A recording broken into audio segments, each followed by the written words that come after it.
행복한 안식일입니다. 먼저 주제 말씀을 함께 읽고 시작하도록 하겠습니다. 오늘 말씀은 2026년 영적인 하늘 백성으로서라는 제목으로 함께 은혜를 나누도록 하겠습니다. 네, 좀 길지만 함께 읽어보도록 하겠습니다. 내가 오늘, 함께 읽겠습니다. 시작. 내가 오늘 명하는 모든 명령을 너희는 지켜 행하라. 그리하면 너희가 살고 번성하고 여호와께서 너희의 조상들에게 맹세하신 땅에 들어가서 그것을 차지하리라.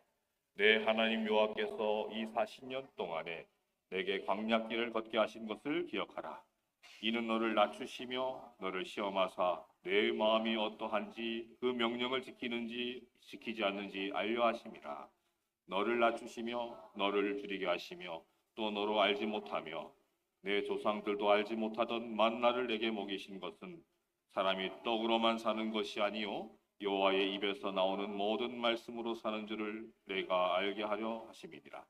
이 40년 동안에 내 의복이 헤어지지 아니하였고 내 발이 부르트지 아니하였느니라.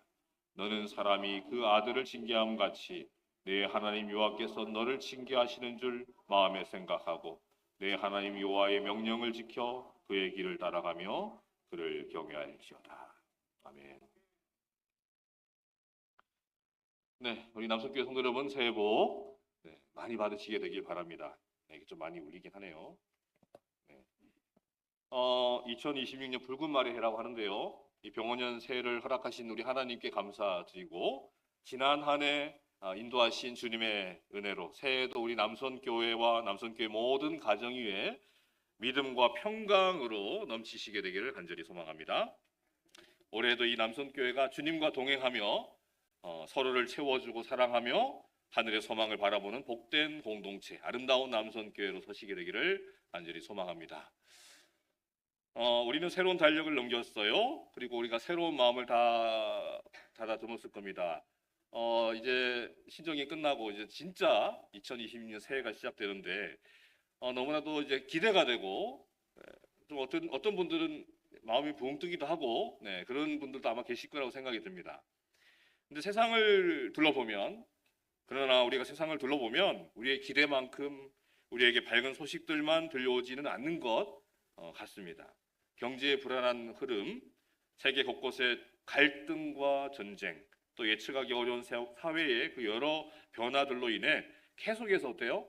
우리의 마음이 무겁고 또 걱정도 되고 그렇게 되는 것 같습니다. 겉으로 보면 사람들 보면 다 평안해 보입니다. 즐거워 보이고 행복해 보이고 기뻐 보입니다. 그러나 우리의 마음 깊은 곳을 다 들여다보게 되면 아마도 말을 하지 않아서 그렇지 여러분 각자의 마음 속에는 다 한 가지씩은 다 염려가 있고 걱정이 있고 기도의 제목이 있을 거라고 생각이 듭니다. 자, 그래서 우리는 이런 질문을 어쩌다가 하게 될지도 모르겠어요. 왜 하나님께서는 우리를 조금 더 평안한 길로 인도해 주시지 않으실까? 왜 나아지지 않을까? 왜 하나님은 나에게 이렇게 어려운 상황과 시대 속을 지나가게 하시는 것일까? 오늘 우리가 함께 읽게 될, 함께 보게 될 좀 전에 우리가 읽었던 그 신명기의 말씀은 바로 이 질문 앞에서 시작되는 말씀이 되겠습니다. 자, 성경의 5번째 책 신명기는 히브리어로 엘레 하데바림이라고 하는데요. 이것들이 말씀이다라는 뜻입니다. 그리고 영어로는 듀테로노미 해가지고 제2의 율법, 반복된 율법 뭐 이런 뜻인데요. 아무튼 이 책은 어떤 단순한 역사 기록이 아닙니다. 바로 광야, 그 고통의 시대를 지나온 백성들에게, 그 고난의 시대를, 광야의 시대를 지나온 백성들에게 너희들이 왜 그 고난을 겪었느냐, 너희들이 왜 그 고통을 겪었는지에 대한 그 이유에 대해서 하나님께서 다시 한 번 더 자세하게 설명해 주시는 그 설교의 말씀인 것이죠. 이스라엘 백성들은 애굽에서 해방됐습니다. 출애굽을 했습니다. 하나님께서 그 능력의 손으로 그들을 구원하셨습니다. 그렇다면 여러분, 하나님께서 직접 이끌어내셨으면 그들의 삶이 좀 어때야 됩니까? 좀 평탄해야 되지 않겠습니까? 하나님이 이끌어내셨는데 다른 이가 아니라 하나님이 이끌어내셨으면 책임지셔야 되는 것 아니겠습니까? 평탄해야죠. 그러므로 그들의 삶은 꽃길처럼 평안한 길이 되었어야 했습니다. 평안하고 안전한 길이어야 했습니다. 예. 그러나 그들이 어떻게 되었습니까? 어떤 상황을 겪게 됩니까? 네. 하나님께서는 그들을 다름 아닌 고난과 고통이 있는 그 광야로 내모십니다. 이끄십니다. 여러분, 이 광야라는 곳이 어떤 곳이에요? 모래바람이 있고요, 가시덤불이 있고요, 날카로운 자갈과 바위들이 있는 곳입니다. 전갈이 있는 곳입니다. 불뱀이 있는 곳이에요. 낮에는 타는 듯한 뜨거위가 있고요, 무더움이 있고요, 밤에는 어떻습니까? 반대로 아주 춥습니다. 차가운 추위가 있는 곳이죠. 먹을 것도 없고요, 마실 것도 구하기 어렵고요, 모든 것이 넉넉하지 않은 곳이 바로 광야입니다. 참으로 인간의 눈으로, 인간의 마음으로 보기에는 참 이해가 되질 않습니다. 근데 신명기 8장에서는 그 이해되지 않는 우리에게 이런 말씀을 하십니다. 하나님께서 그들을 낮추시고 시험하시며 사람이 떡으로만 사는 것이 아니라 하나님의 말씀으로 산다라는 사실을 가르치기 위하여 그들을 광야로 이끄셨다 라고 말씀하시는 거죠. 그러니까 여러분, 광야하면 떠오르는 게 고통의 장소지 않습니까? 시험의 장소지 않습니까? 예수님도 광야에서 사흘 동안 시험 받으셨고 40일 동안 시험 받으셨고, 그러나 고통의 자리가 아니라 어떤 자리라는 것입니까? 하나님을 배우는 학교였다는 것입니다. 믿음을 다시 세우는 그러한 자리가 바로 광야였다라는 사실인 것이죠. 여러분, 우리도 마찬가지입니다. 우리도 그렇습니다. 부유하고 풍요로운 세상 애굽에서 나와서 우리가 하나님을 섬기기로 선택하신 여러분 다 영적 이스라엘 백성으로서 광야에 이제 들어선 백성인 것이죠. 하나님을 선택함으로 세상에서 누리던 그 많은 것들을 다 누리지를 못하고 희생과 또 절제를 해야 하고, 나 자신보다는, 나 가족보다는 공동체를 먼저 위해야 되고, 지역 사회를 위해서, 지역 주민들을 위해서 봉사해야 되고, 하나님의 가르침대로 우리가 또 절제하는 것이 얼마나 많습니까? 세상에 있으면 하나도 겪지 않아도 될 그러한 어려움과 또 그런 희생을 여러분 치르고 있지 않은지는 모르겠습니다. 그럴 것 같습니다. 그러나 하나님은 우리를 버리시려고 고통을 목적으로 광야로 내보내신 것이 아니라 뭐예요? 더 깊이, 더 가깝게 우리와 동행하시기 위하여, 또 우리를 성장시키시기 위하여 함께 계시다라는 사실을 여러분 꼭 잊지 않으시게 되기를 바랍니다. 여러분, 광야에서는요 오직 하나님만 바라보게 되어 있습니다. 만나가 없으면 살 수 없고요, 반석의 물이 아니면 생명을 유지할 수가 없는 것이죠. 하나님은 그 과정을 통해 믿음의 백성들 새롭게 다시 빚어 나가시는 것입니다. 오늘 우리가 보고 듣고 있는 이 말씀은 또 그 사실을 우리에게 말씀해 주고 있는 것이죠. 왜 하나님은 당신의 백성, 당신의 성도, 자녀라고 말씀하시면서 왜 평탄한 길로 인도하지 않으시나? 나는 왜 여전히 이렇게 고통스럽나? 내 삶은 왜 이렇게 어렵고 궁핍하고 힘든가?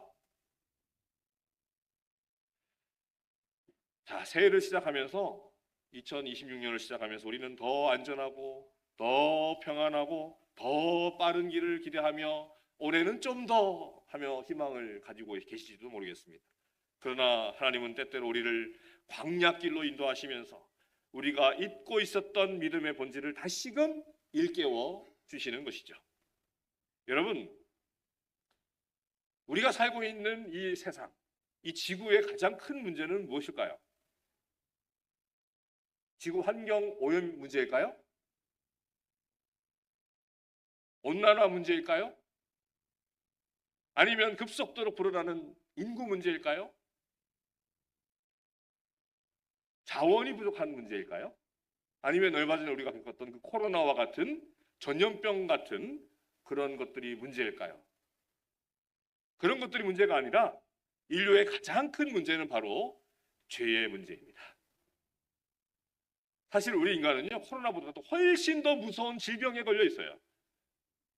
너무나도 죄를 좋아하고 그 죄에 중독되어서 내가 이 죄가 너무 싫은데, 내가 이 죄를 짓고 사는 것이 너무 싫고 밉고 무서운데 도무지 이걸 이겨내고 벗어날 수가 없는 겁니다. 죄를 저지르지 않으면 견딜 수가 없는 거예요. 저부터 이렇게 얘기하지만 저도 마찬가지로 죄를 밀어나고 죄의 유혹에 어떻게 연약한지 분명 하나님의 뜻도 알고 이렇게 살면 안 된다는 것을 분명히 알고는 있지만 순간적으로 자꾸만 넘어지는 것입니다. 여러분, 선지자 요나가 하나님의 명령을 어기고 다시스로 가는 배를 탔을 때 그의 마음속에 얼마나 그것이 다행스럽게 생각했을까요? 항구로 가니까 딱 거기에 그냥 다시스로 가는 배가 딱 있는 것입니다. 정박해 있는 것입니다. 그리고 그 배를 타요. 즐거운 마음으로. 내가 걱정했는데 하나님의 뜻을 어기고 도망가는 것이 하나님의 뜻이 아닌 줄 알고 내려갔는데 배가 준비되어 있으니까 다시스로 딱 가라고 이렇게 하고 있으니 그렇구나. 하나님께서 내 길을 인도하시는구나 라고 생각했을지도 모르겠어요. 아무튼 기쁜 마음으로 탔을 것 같습니다. 근데 그렇게 타고 가는데 무슨 일이 벌어져요? 배가 그냥 뒤집어질 것처럼 요동을 치고 폭풍이 불고 파도가 일렁이고 바람이 거세게 불기 시작하는 것입니다. 그래서 금방이라도 어떻게 해요? 배가 뒤집어질 상황이에요. 그래서 이제 배에 있는 무거운 물건들을 다 바다에 던지고 선원들이 어떻게 해서든 살아나려고 하다가 결국엔 어떻게 합니까? 이 배에 타고 있는 지하에 있는 그 요나를 냅니다. 너도 너가 믿는 하나님께 절을 해라. 그랬더니 요나가 뭐라 그래요? 이거 내게 다 깨닫는 거예요. 이 하나님이 나에게 벌을 주시는 거다. 그러니까 어떻게 해요? 요나를 빠뜨려 버려요. 배는 폭풍이 사라지죠. 그리고 어떻게 됩니까? 요나는 바다에 빠져서 호적거리다가 큰 물고기에게 삼켜져 버립니다. 챗GPT에서 만든 그림인데 물고기 배 같지는 않아요. 아무튼 불도 피어났네요. 아무튼 여러분, 이 사건들을 인간적인 눈으로 봤을 때는 어떻습니까? 인간적인 눈으로 봤을 때 이 사건이 믿고 안 믿고 그게 문제가 아니라 여러분의 인생 가운데 이런 고통이 있다면 여러분 어떠실 것 같습니까? 상상도 하기 싫을 것 같아요. 물고기 밥이라니. 저주 중에 저주죠. 완전한 저주입니다. 이것보다 더 최악이 있을까요? 그런데 이 상황을 우리가 영적인 눈을 열어서 바라보면 어때요? 영적인 눈을 열어서 바라보면 완전히 다른 상황이 펼쳐지는 것입니다. 처음에 보여드렸던 요나가 그토록 좋아하고 신기하며 감사했던 다시스로 가는 배, 그 배에 올라탔던 사건은 어떻습니까? 요나를 더욱 타락하게 만드는 아주 무서운 사건이었고요. 그 고통스럽고 무서운 그 저주 같았던 그 배에서의 그 요동치는 그 폭풍은 어때요? 또 물고기 밥이 된 사건은, 그 무서운 사건은 결국 요나 전체의 인생에서 보게 되면, 영적인 눈을 들어서 우리가 바라보게 되면 커다란 축복의 사건이었던 것이죠. 제가 로마서 1장을 묵상하면서 깨달은 것이 이겁니다. 인생의 가장 큰 저주는 뭘까요? 노란색으로 표시를 해놨죠. 반복적으로 1장에 반복되고 있는 말씀, 내버려 두시는 것. 누가요? 하나님께서 내버려 두시는 것. 저 사람은 왜 저렇게 잘 살지? 하나님 말씀대로 안 살고 오히려 교회를 저주하면서 반대대로 사람들을 괴롭히며 살아가는데 왜 저 사람들은 잘 살지? 떵떵거리지? 왜 아무런 위협도 없고 잘 살지? 내버려 두시는 겁니다, 하나님이. 인생의 가장 큰 저주죠. 인생 가운데 아무런 사고가 없고 평안하고 내가 막 죄짓고 마음대로 살아도 아무 간섭이 없고 아무도 모르는 것이 마치 축복인 것처럼 착각하며 살아가는데요, 여러분, 그것은 축복이 아니라 저주인 것입니다. 이때 많이 예를 드는 게 있죠. 우리 김 부자들. 여러분, 그들이 부럽습니까? 전혀 안 부럽습니다. 그 자녀들이 지금 어떻게 하고 있습니까? 서로 죽여요, 서로. 지금은 안 그런 것 같습니까? 계속 그게 반복되죠. 저주인 것입니다. 그러니까 여러분, 우리는 이제 무분별한 정욕에는 무한한 탐심과 나만 아니면 된다라는 그 이기적인 마음을 버리고 이제는 영적인 눈, 영적인 귀, 영적인 그 마음 문을 우리는 열고 살아가야만 가야 하는 것입니다. 육적인 눈이 아니라, 육적인 귀, 마음이 아니라 영적인 눈을 열어야 하는 것이죠. 여러분, 혹시 여러분의 인생에서 어떤 것이 엄청난 장애로 느끼십니까? 현재 옆에 보지 마시고요. 네. 여러분의 생애에서 가장 큰 장애, 네, 네, 뭡니까? 한번 생각해 보시죠. 새 2026년을 시작하긴 했는데 마음의 기쁨은 없고 계속해서 힘든 일뿐이고 걱정거리는 왜 이렇게 많은지, 그렇게 답답하기만 한 현실이 너무나도 무섭고 실망스러워서 가슴을 치면서 여러분 원통하고 있지는 않으십니까? 그러나 여러분 반드시 기억하시길 바랍니다. 이 험난한 현실도, 이 고통스러운 현실도 영적인 눈을 열어 볼 수만 있다면, 또 영적인 귀를 열어 들을 수만 있다면, 마음 문을 열어 본다면 그 장애 중에 많은 것들이 내 삶 가운데 더 무서운 저주의 상황에 빠지지 않도록 붙잡아주는 하나님의 축복일 수 있음을 여러분 알 수 있게 될 것입니다. 그래서 여러분, 우리가 지난 한 해를 보내고 새해를 이제 시작하면서 정말 하나님 앞에 우리가 구해야 할 것이 무엇인가? 하나님 앞에 내가 반드시 구해야 할 것이 무엇인가? 저는 나 자신을 좀 알게 되는 것이다 라고 생각이 들어요. 이 소크라테스 말이 아니라 나 자신을 알기를 바랍니다. 내가 이렇게 정말 잘 모르고 살았구나. 잘 볼 줄 모르는 사람이었구나. 잘 판단도 제대로 하지 못하는 사람이었구나 라는 자각이 참 필요한 것 같습니다. 내가 정말 내가 잘해가지고 내가 지금 겪고 있는 이 어려운 상황, 이 고통들, 곤란한 상황을 잘 이겨내리라 라는 어떤 자기 노력, 어떤 자기 최면 이런 얘기를 하는 것이 아니라 정말 오직 모든 문제를 해결하실 그분 누구세요? 우리 아버지 하나님. 그 하나님만 의지하고 바라보는, 내가 뭘 어떻게 하려는 것이 아니라 능력의 하나님만 바라보고 그분께 맡기는 그러한 새해를 시작하시는 저와 여러분 되기를 간절히 소망합니다. 내가 먹어서 배부르고 아름다운 집을 짓고 거주하게 되며 또 내 소와 양이 번성하며 내 은금이 증식되며 내 소유가 다 풍부하게 될 때에. 신명기 8장 12, 13절의 말씀입니다. 정말 여러분 정말 좋은 말씀이죠? 예, 고개 끄덕이시는 분이 계십니다. 얼마나 좋습니까? 여러분 집에 다 성경절이 액자로 걸려 계시는 분들 많이 계실 겁니다. 저희 집에도 있고요. 거기에 보면 보통 어떤 말이 있어요? 갑자기 생각이 안 나는데 여러 말씀들이, 좋은 말씀들이 있잖아요. 여호와는 나의 목자시니 이런 말씀들, 그거 떼고 이거 걸어놓고 싶지 않으십니까? 그렇지 않습니까? 그죠?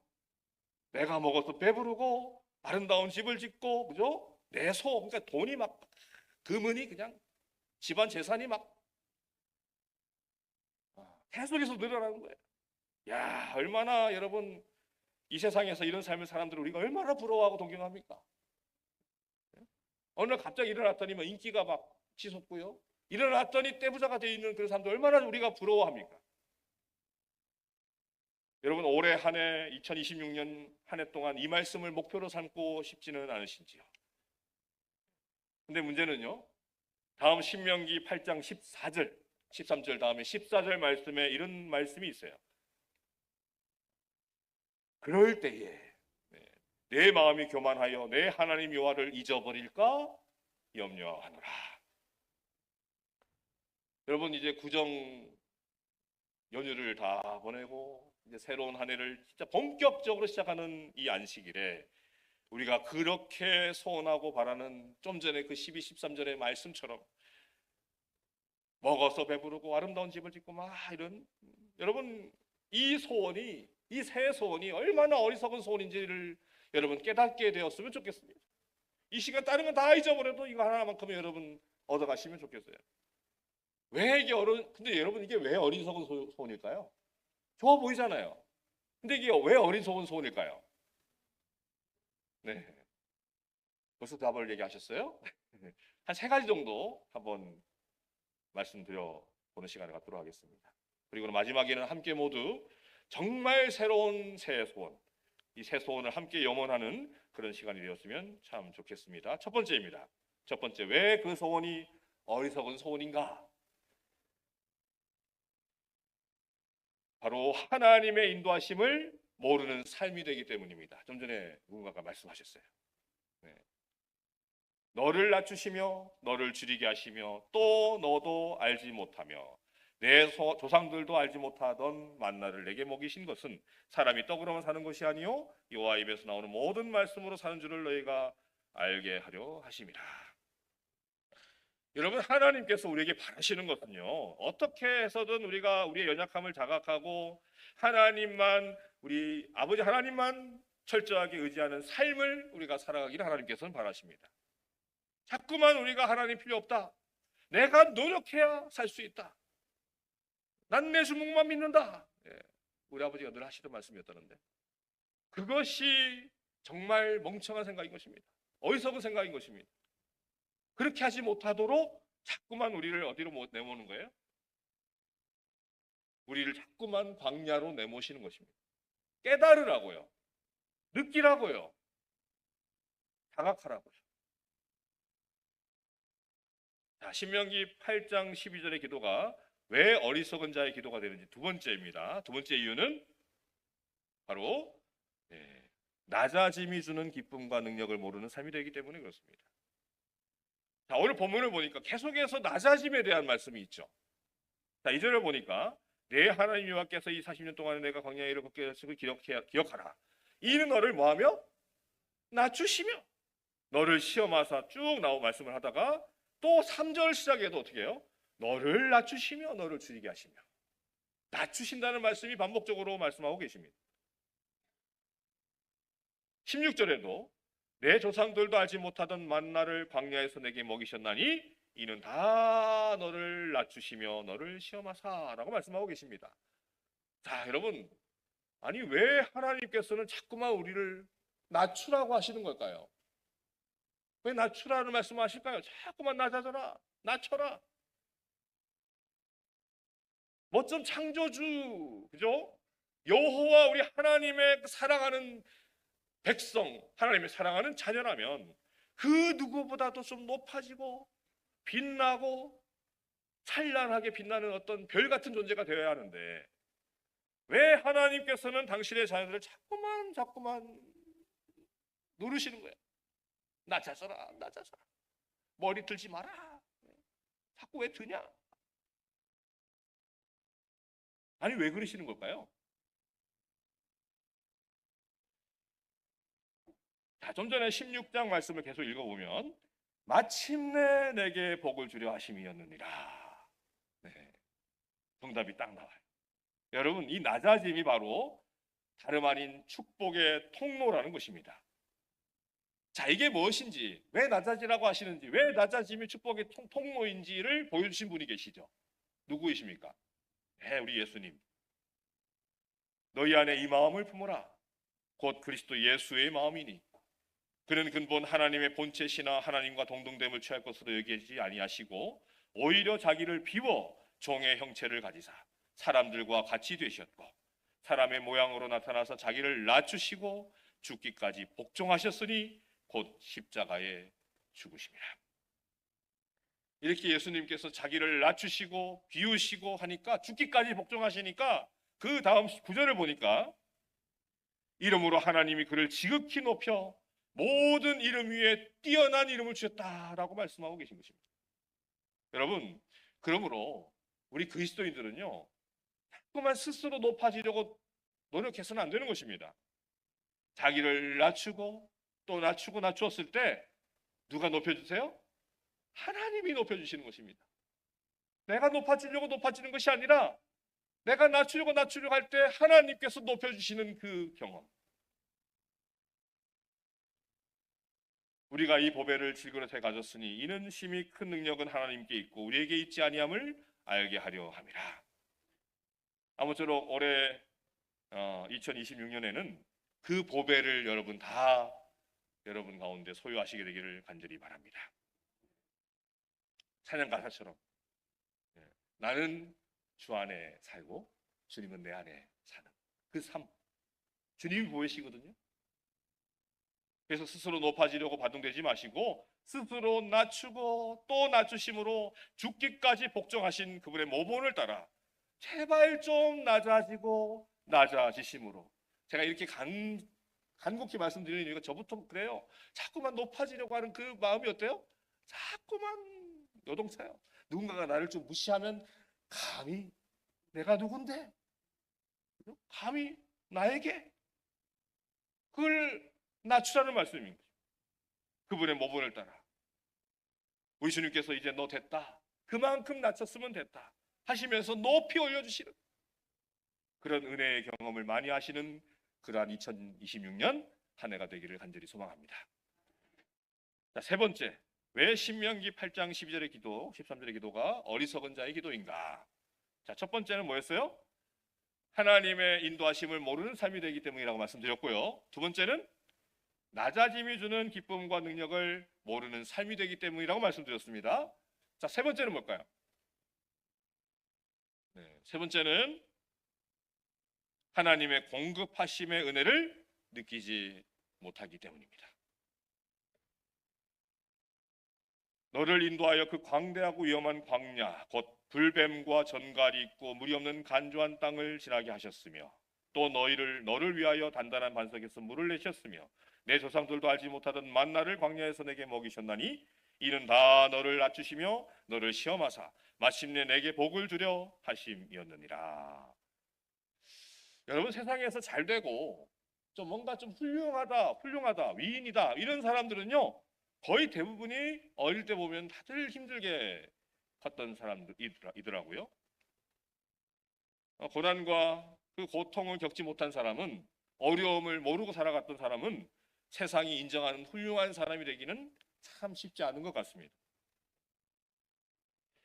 저도 어렸을 때 아버지 돌아가시고요, 홀 어머니 밑에서 제가 5살 때 아버지 돌아가셨거든요. 그러니까 홀 어머니 얼마 전에 돌아가신 우리 어머니가 얼마나 저를 키우시기 힘드셨겠어요? 홀로 걸어가시면서 저를 학교 다 보내시고 필요한 거 다 채워주시고.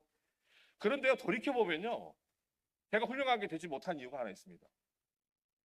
이 정도면 훌륭한가? 아무튼 좀 더 클 수 있었는데 아무튼 너무 저한테 다 해주셨어요. 부족한 게 하나 없어요. 저희 집이 가난할지도 모르고 컸어요. 혼자 있다고 다 해주시는 거예요. 딸기 먹고 싶다면 딸기 사주시고, 그때 바나나가 얼마나 비쌌는지 모르시죠? 우리 아이들은 모를 거예요.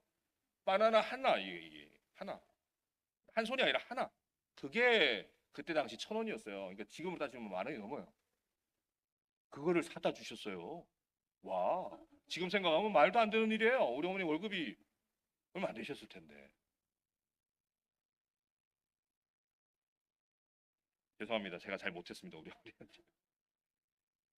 그렇게 고생하셔서 저의 필요를 다 채워주셨습니다. 제게 다 주셨어요. 어머니 모든 걸 다 주셨어요. 그러다 제가 목회의 꿈을 안고 공부를 하고 몇 년간 참 채용이 안 됐습니다. 제가 참 채용이 어려웠어요. 참 힘든 시간, 저 나름대로 굉장히 힘든 시간을 보냈는데 수십 번 좌절했습니다. 최악까지는 아니겠지만 제 나름의 인생의 밑바닥까지 갔던 것 같습니다. 결혼은 했는데 채용은 되지 않아요. 아내는 학교 교사인데 저는 집에서 놀고 있어요. 놀지는 않죠. 공부하는 척은 했지만 그 제 마음이 어땠겠습니까? 처갓집에서는 계속해서 눈치가 보여지고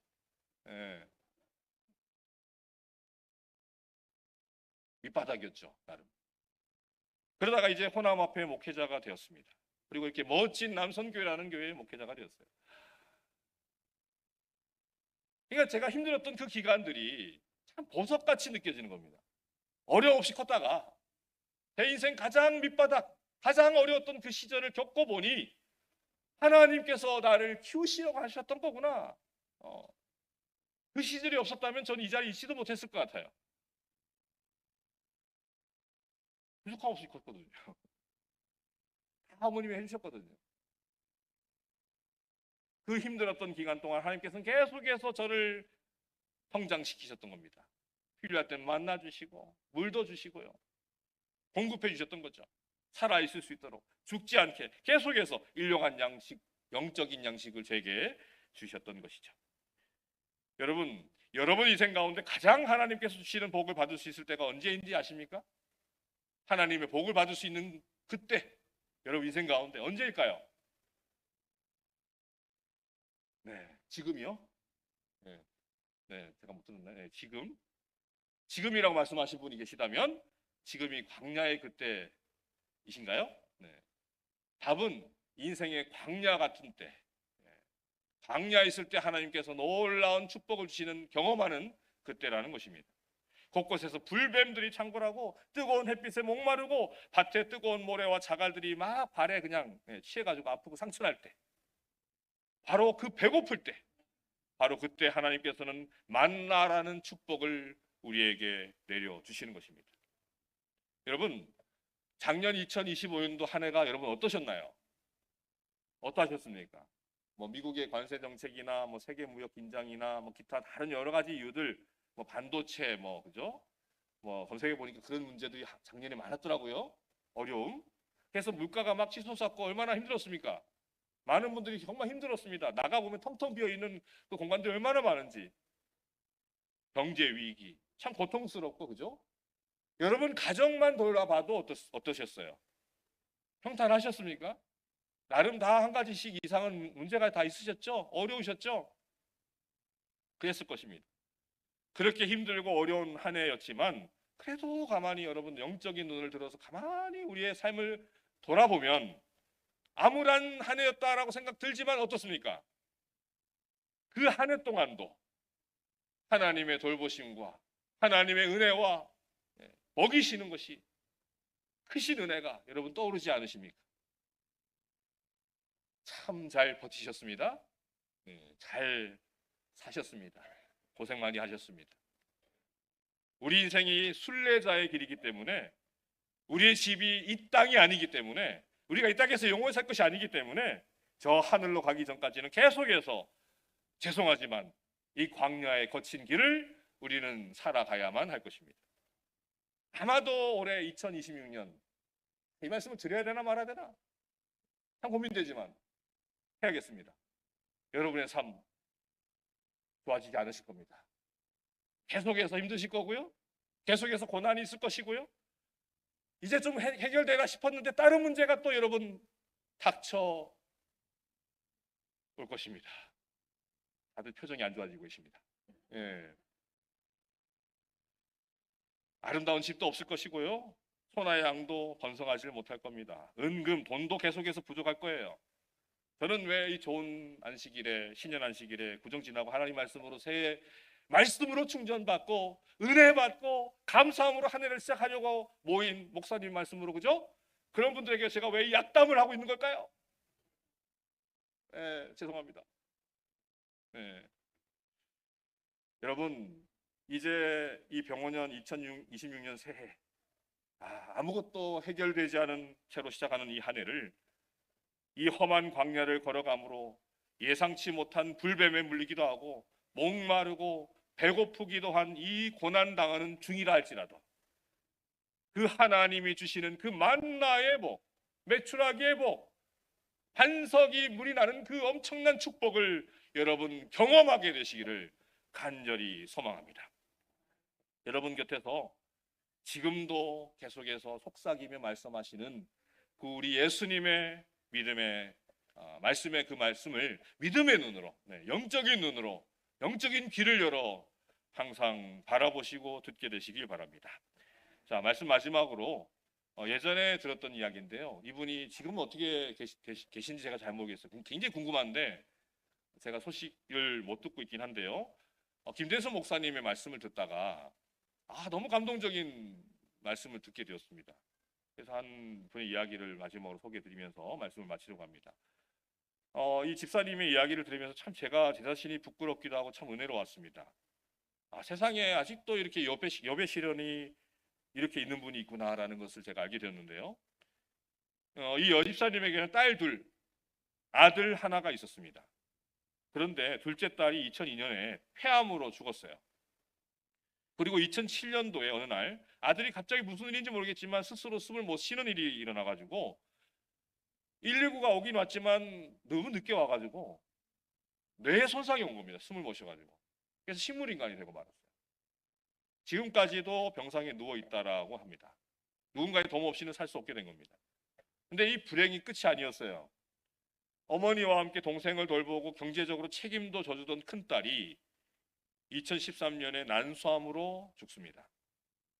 또 얼마 있다가 이 집사님도 위암에 걸려버려요.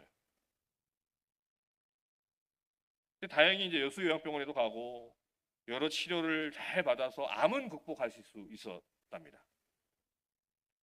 근데 이 집사님에게 남은 게 뭐가 있어요? 남은 게 하나 있는데 뭐예요? 네, 식물인간으로 누워있는 아들만 남아있는 겁니다. 다 잃어버리고요. 아무도 없어요.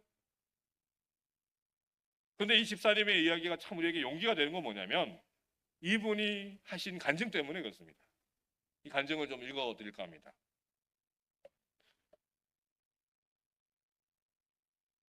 초기문집의 이 말씀이 저를 두고 하시는 말씀 같아서 많은 위로를 받습니다. 잠깐 겪는 고통은 우리에게 훨씬 값지고 더 값지고 영원한 보상을 가져다 줄 것이다. 즉 보이는 것은 잠깐이고 보이지 않는 것들은 영원하기 때문에 우리는 보이는 것들을 돌아보지 않는다. 네, 돌아보지도 말고 생각도 하지 말고 오직 십자가 예수님만 바라보면서 주님 오시는 날 예쁜 딸들을 만난다는 그 소망 이루어지기를 바라면서 살고 있습니다. 하나님은 시험하시는 분도 아니요 모든 것 우리에게 유익하게 해주시고 값없이 구원을 주시는 분이심을 시대의 소망과 산상보온을 읽음으로 깨닫게 되었습니다. 쉬지 말고 기도하라, 범사에 감사하라, 항상 기뻐하라는 말씀대로 살겠습니다. 세상 사람들이 저를 보고 딸 둘을 잃었다라고 하지만 저는 딸들에게 생명을 찾아 주었습니다. 예수께서 가라사대 나는 부활이요 생명이니 나를 믿는 자는 죽어도 살겠고 우리 두 딸들이 이 말씀을 의지하고 주님 품에 편히 잠들어 있으니까요. 세상 사람들이 저를 비방하고 조롱하고 무시하고 저를 버릴지라도 온전케 하시는 이 예수님의 십자가만 바라보며 살렵니다. 제가 병원 생활을 하다 보니 모든 것을 감수하지 않을 수가 없어요. 좁은 보조 침대에 잠을 자도 감사한 것은 아들이 옆에서 웃어주니까요. 아침에 눈을 뜨면 아들과 기도하면서 예수님 감사합니다. 또 하루를 주시는 것, 먹고 마시는 것, 기도할 수 있게 해주신 것, 화장실 가는 것, 걸을 수 있는 것, 숨 쉬는 것, 이 모든 것이 그냥 저절로 되는 것이 아니고 하나님께서 도와주시 않으시면 한순간 한시라도 살 수 없다는 것을 깨닫게 되었습니다. 성도 여러분, 다시 말씀드리지만 새해 첫날 안식일 서로 이제 오늘 인사도 그렇잖아요. 새해 복 많이 받으세요. 좋은 일만 있길 바랍니다. 새해는 더 행복하시길 바랍니다. 그런 덕담만 주고받는 때인 건 알고 있습니다. 좀 전에 말씀드린 것처럼 아마 여러분 올해 한 해 동안 여러분이 바라시고 여러분이 기대하시는 그 소원대로 잘 되지 않을 확률이 또 떨리네요. 네. 안 될 가능성이 높습니다. 네. 죄송합니다.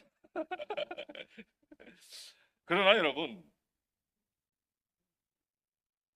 그러나 임마누엘이시는 예수님께서 여러분과 함께 계시고 주님께서 우리에게 영원한 생명을 주셨다는 것을 영적인 눈을 열어 바라보심으로 여러분 힘을 얻으시고 능력을 받으시고 주 안에 기쁨과 행복을 누리시는 저와 여러분 되기를 간절히 소원합니다.